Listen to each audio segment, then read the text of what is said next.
Hello, my name is Robin Woodrum, and I am presenting an art analysis on Analysis-Kadinsky-Sea Improvisation 31, an oil on canvas painted in 1913. This piece of art was painted by the Russian artist Analysis-Kadinsky, who was born in Moscow, Russia in 1866. The painting has the title of the very first entirely abstract painting.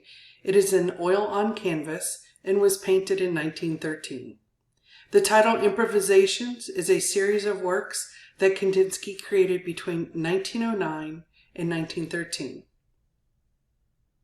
While at first this painting might appear formless and free, if you look closely, you will find the motif.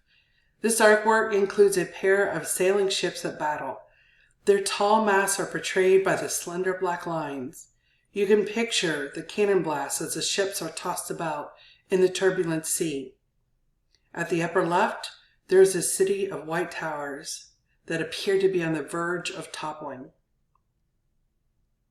It is believed that the imagery portrayed in several of the improvisations was probably inspired by the apocalyptic imagery of the Book of Revelations.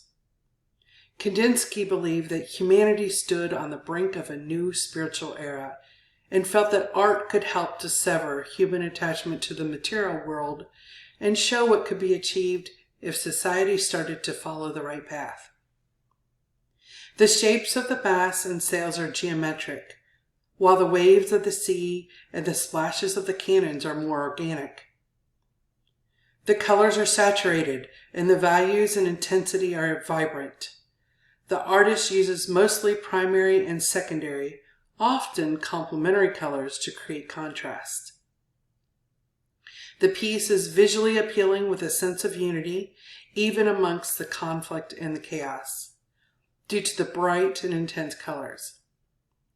It is almost as if Kandinsky wanted the viewer to experience each color as a specific sound and emotion.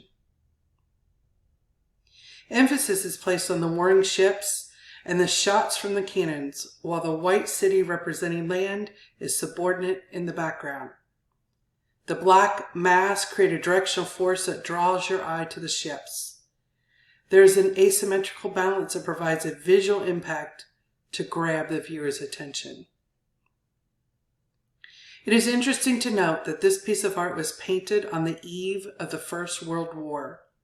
Kandinsky denied that his paintings referred to any specific war, but that it was, quote, terrible struggle going on in the spiritual atmosphere, unquote.